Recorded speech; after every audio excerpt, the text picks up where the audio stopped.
Hey guys, thanks so much for stopping by. Today we are taking a look at JNB Toys Fallen Savior. This is a 1/12th scale third-party version of Anakin Skywalker as he appears in Revenge of the Sith. Um, this is not a super new release, and it's actually pretty difficult to get now, as I believe it's completely sold out from the actual manufacturer. But I went ahead and I decided that I wanted to go ahead and do this review because I'm actually selling this figure to someone, and it's not going to be in my collection anymore. So I wanted to make a video on it before that happened. Just to keep it in my records, if you will.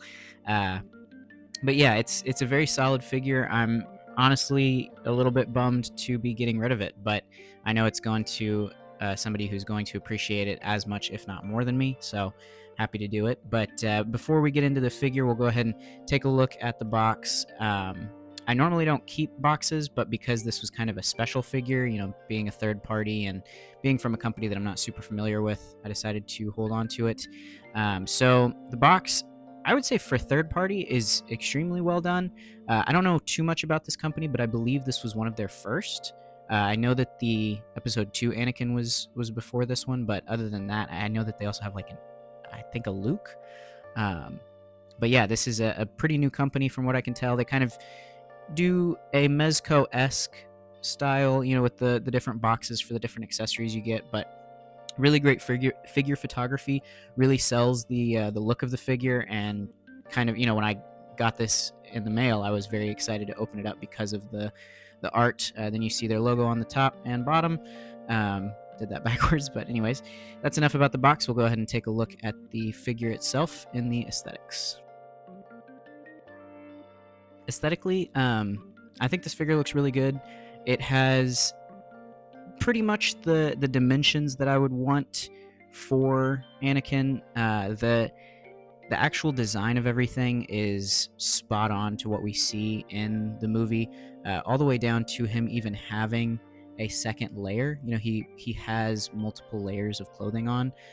You can take it apart and go into it. I believe it's Velcroed on. I've never actually done it myself because I just didn't really feel the need to disassemble this figure, and sometimes with soft goods, it can end up kind of causing a problem with getting everything back on and getting everything situated. The only thing that I would say aesthetically that might be kind of off would be the glove, the way that they did it, because you can swap it out, and because I think it's the same basic buck as Episode 2 Anakin. Um, it it sticks out a little bit. It's kind of thick, which his glove in the movie is thick, so it's not a huge deal, but it just kind of, I don't know. It doesn't really bother me, but it's something to keep in mind with the details. It's also important to note that the head sculpt, I would say the likeness is pretty solid. Um, it's pretty tough to get a good Hayden Christensen. I would say this is probably the second best I've seen. The new Black Series Clone Wars Anakin is one of the best, and it's probably my preferred head sculpt. But this is very well detailed. The hair looks great. It's multi-textured, multi-layered, and as far as coloring goes, so it really sells that the coloration of Hayden Christensen's hair. Really like that. This is the kind of dark side eyes version. It's the same sculpt, but just with different coloration. And I pretty much always keep it with this head on because this is the head that actually has the eye scar, but it doesn't really feature that other scar that he has on his cheek, which is a little bit disappointing. I mean, ultimately, this is the scar that you have to have no matter what. But honestly, yeah, the skin tone as well is a very solid skin tone. Really, really like it. It's got some life to it. It feels very warm. Um, yeah, I would say aesthetics on this guy are pretty undeniably great all across the board, except for maybe those two things to look out for: the glove and the missing scar. But now we'll go ahead and get on to the accessories for this guy. So this figure comes with some really good accessories. For the price, I believe the base price was $100, I think. Obviously, aftermarket, it goes for considerably more than that now because of the rarity. But I would say for what you get, it is a pretty good value. This is a pretty good acrylic stand. The little pole comes out pretty easily, but It's got a good friction to it. It's kind of just fit in there by friction, and it goes up and down real good. Does a solid job. You really don't need much more as far as stands go. It's also got some good weight to it. So like I've never had any issues with this guy falling over. And honestly, he's pretty well balanced, just standing on his own. But then you also get this really, really nice kind of crushed velvet, I think, robe. It is super good. It has a wire going all the way through the hood and down on the edge of the robe on both edges.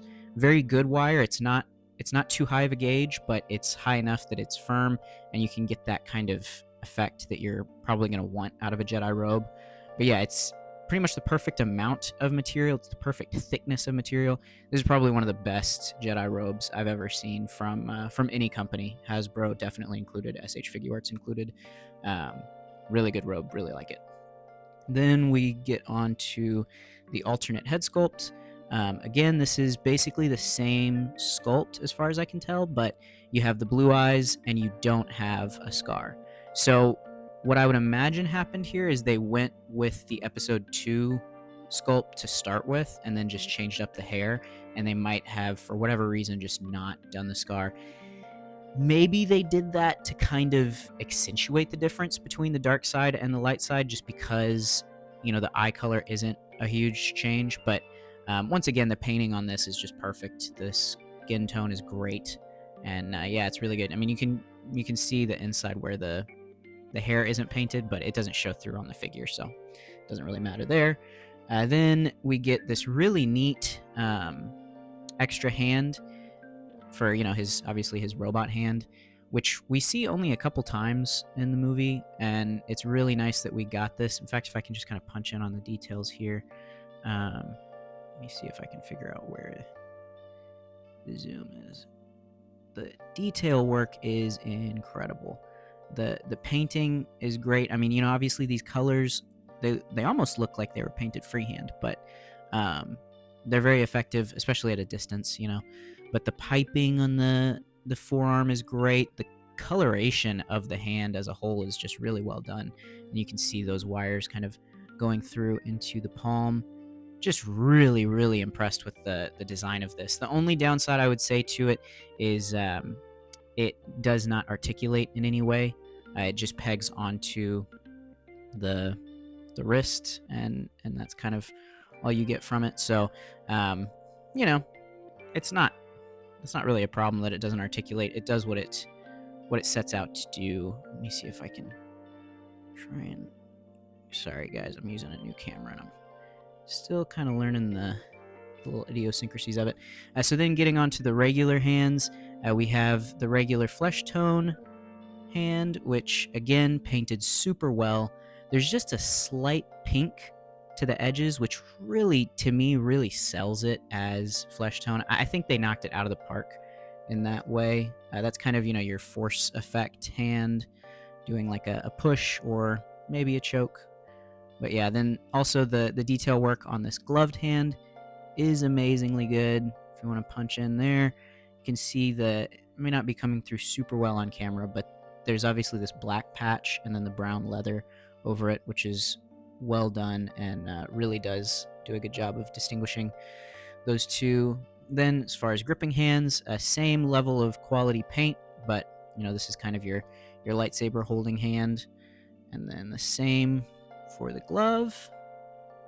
We get really well detailed. Really like that. Definitely appreciate that. Now, this is probably the most controversial part of the figure, at least in my eyes. And this may not really matter to the majority of people because it is such a minor thing. And it honestly, it is so minor. I believe this is the episode 2 hilt. I don't think this is the traditional Graflex that Anakin uses in episode 3. It is so close to being identical that it's almost not even worth mentioning, but there's just some very slight differences, and I think that's just because it's a holdover from their episode 2 Anakin.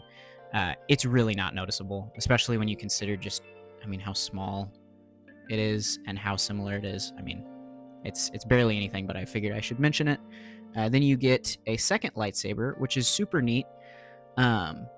This is definitely from episode 2, this is when he gets the second lightsaber with the green blade to fight Count Dooku, or to go into that final battle. Really well done sculpt. It just doesn't really serve any purpose with this version of Anakin, and it would have been super cool for them to include a Dooku hilt rather than this. But it's good enough for what it is. Then you get pretty standard lightsaber blade, well detailed. Really like the shade of blue, kind of a nice light blue, and the light hits it real well. Then you get a green hilt. This might be a little bit of a shallow green, but not that big of a deal. And then you get some really cool effect parts, kind of a swooshing blade. This is something we see standard on Hot Toys and some SH figure arts, I believe, but it's pretty uncommon for us to get 1/12 scale swooshing blades, and this is really well done. The one thing I will say about it is it kind of does this fan style blade. I personally, and this is something that if you watch Justin's collection, Hot Toys figure reviewer, he says this as well, and I fully agree. It would be nice if this was angled so that when you put it into the blade, in fact, I'm just going to do it right on camera to just show you what I'm talking about. When you slide it in, which it slots in very cleanly, really nice, it emits from the center and goes out, kind of like a searchlight. It would be nice if it was just slightly angled so that it looked more like a swoosh. But that being said, I have had it displayed with this blade for a while, and I mean, it never really bothered me that much. It was just something that I kind of thought about from getting it out. And then you also get the accompanying green one, which is really cool. That means you can sort of do that double swirling pose that Anakin does. Again, not a huge purpose for an episode 3 Anakin, but it's nice to have it included, and it's nice that they did include something that they didn't necessarily have to. But like I said, it would have been cool to get maybe a Count Dooku hilt, and honestly, I probably would have been happy if they just made this red, just for the or made this the blades red, just for the fact of being able to kind of do similar poses to how he does with Dooku's blade. But anyways, those are some very slight points for some otherwise very, very solid accessories for a very solid figure. So that's all we've got on that front. So now we'll move into the articulation. So the articulation on this guy is really interesting. Soft goods figures are always kind of tough to articulate. They're not really my preferred type of figure, though they can do some really impressive stuff. So if you have this figure in hand, you may be able to push it a little bit further than I'm willing to, just because, I mean, for one thing, this isn't going to be my figure in a couple days, so I don't want to break anything before selling it. So I'm going to be a little bit more careful with the range. You might be able to push it further, but even with that in mind, it still articulates really well. But aside from a few areas that we'll touch on. But the head is on a double ball peg, so the head itself, very expressive. If you look, you can bury the head, trying not to use the neck articulation too much. Buries really well. And honestly, he looks up really good for a character with a solid hairpiece like this. Normally that would get in the way more, but I think they did a really good job of carving out that hair. So when you look at it like this, it's like, oh, that's ugly. But then you put it on, totally disappears and allows for extra range that you normally would not get. So really like that. Then when you use the neck articulation, you can get even further back. And that's pretty much as far as you're going to get with the neck, and even further forward. Very natural, really effective. You can, whoop, not supposed to do that. You can tilt side to side very well. Really like that. Looks a little bit, maybe not quite that much, to keep it looking natural. But if you wanted to, for certain poses where that's not going to be super visible, you have that as an option. Just a little bit of detail. These move around a lot, and there's a wire in the I can't remember what this is called, but basically the kind of leather part of the tunic. So you can get a lot of attitude out of these. You can kind of control a little bit more. Like out of the box, they were more separated, so you just kind of push them together, straighten them out, and you get a little bit more meat on his bones kind of just through this effect. So it looks really good. Then going down to the arms, we get shoulders go out about that far. I think that's pretty much as good as you're going to get. It doesn't really feel like there's any more give there. So, you know, that's pretty good. And you can't really see it, but you get really good bicep rotation, very effective. Then you get double jointed elbows that, considering the tunic kind of getting in the way, the sleeve, pretty solid, pretty good. Elbow bend, straighten that back out. Then you get standard import style wrist balls that can hinge or swivel, whatever you want them to do. They're going to be able to do it really well. This is, pretty cut and dry, the best type of articulation for a wrist. So really glad to see it on this guy. Over here, you obviously are more limited with the articulation on this wrist. You really can't get much out of it, especially because it likes to pop off with this cuff kind of in the way. But I mean, that's just kind of the reality of this design. It just is what it is. And then you are a little bit more limited, very, very slightly, maybe not even at all, in the elbow bend. So for all that you get from this look, I would say you're not really sacrificing that much. And you can get some attitude. You can get a little bit. It's just that you're going to have to contend with it popping off and putting it back on. And, sometimes that's just the nature of action figures. It's not really that big of a deal. But then going to the chest, we really don't get much of anything. Again, this is an area where you may be able to get more out of it than me. I'm just not really comfortable with it. I don't want to mess anything up. But you do get pretty solid. I think this is more waist articulation than anything else. But it comes forward pretty good, goes back good. It'll swivel at the waist, so pretty effective. You're not really getting much from the chest, but it kind of all comes together in a seamless finished product that keeps it looking mostly natural. So no ab crunch, but not a big deal. Then with working the legs, you can come out pretty far. This is, I think the sculpted body underneath could go further, but the pants just aren't allowing that, which is fine. If you've ever worn pants before, you'll know that sometimes they just don't let you go any further. Kind of depends on the pants you're wearing. Then you get very slight thigh rotation.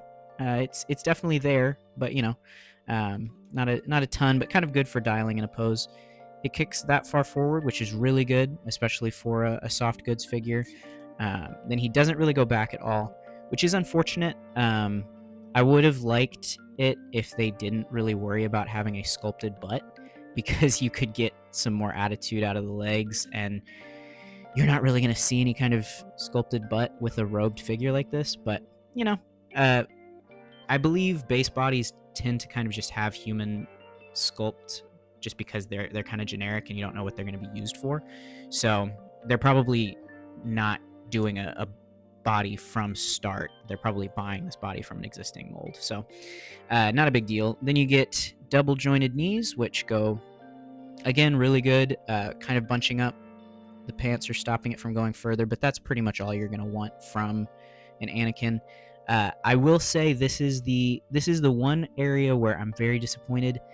There is no cut. There is no articulation. This is one solid boot, and you cannot get anything out of it. So at that point, if you're going to put this guy in a pose and leave him, that's when the stand is really going to come in handy, because you're not going to be able to do anything to keep him balanced with his feet. It's not the end of the world. The tread work is well defined. The boots themselves are sculpted really well. But I would say if there was one thing they were going to improve on with future figures, you need some kind of ankle. You can't just have a fixed boot like this. It just doesn't work. And honestly, there is a spot for it. You could have put that cut right here at this belt or the strap, and you could have pretty easily allowed for an ankle ball and get all that extra articulation. That being said, the rest of the articulation is very satisfying. I'm really happy with it overall, and I think that's probably the one downside to this otherwise really exceptional figure. So now let's take a look at a few comparisons. first up for comparison, we have Black Series versions of Anakin and Obi-Wan. This is Archive Obi-Wan, and I'm not sure what version of Anakin this is. I got him off of eBay, but I just know that they're not the new guys. I am waiting impatiently for those, the SDCC versions that are being single card released. I really, really love how well they scaled this figure. Black Series generally, from what I collected, is pretty good with scaling, so it's good to see that he fits in really well. Obviously, you're running into the issue of him being much higher quality, so that's kind of part of it. But he's definitely the right height, so they did that really well. I do think SH Figuarts scales smaller, so you might have a bit more of an issue getting him to fit into a collection like that, which if you're collecting this figure, you're more than likely getting imports.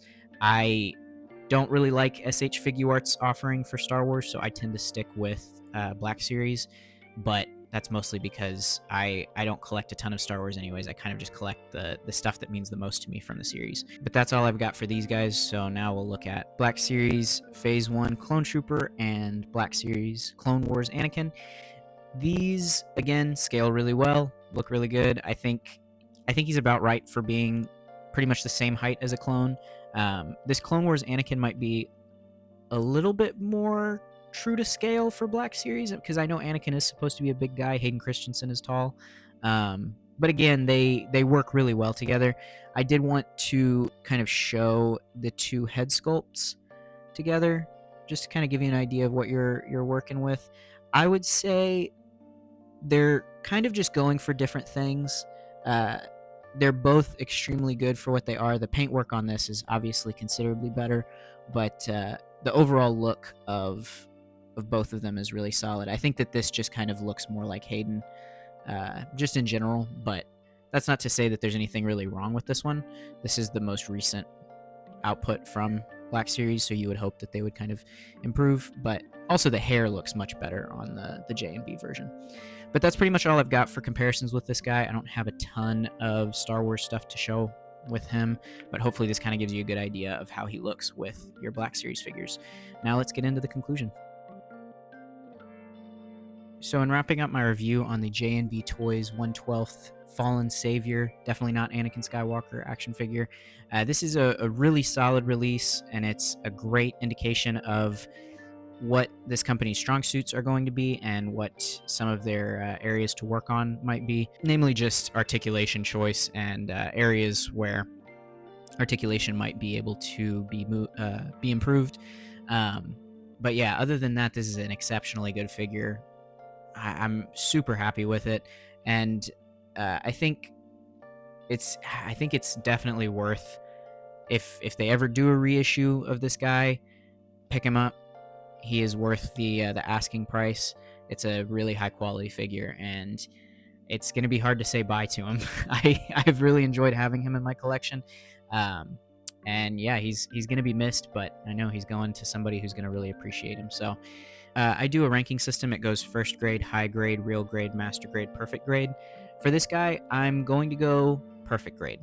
I do think that the lack of ankle articulation would have severely hampered it and would have probably affected the ranking by quite a bit.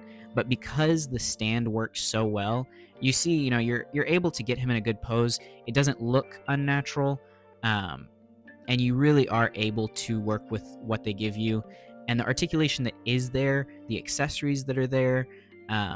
Another thing that probably would have really solidified it as perfect grade, and an argument could be made that it's not, but perfect grade isn't supposed to mean there's nothing wrong with it. No figure is 100% perfect. It's just supposed to mean that it's a standout in its class, and I think this figure is absolutely a standout. Would have been cool to have the Count Dooku lightsaber as the alternate lightsaber for this figure, but yeah, other than that, there's really nothing else that they could have done to improve upon it, and I think it's a masterclass in design. So that's all I've got on this guy. Hopefully you guys enjoyed the video. Thanks for sticking around. If you did enjoy the video, please leave a like, share it with other people, comment down below what you think of this figure or maybe this company, and consider subscribing. I love to see the channel grow. It really makes me feel good to be doing this. I really enjoy this hobby, and it's cool when I see that people enjoy it as well. So, anyways, hope you guys have a good one.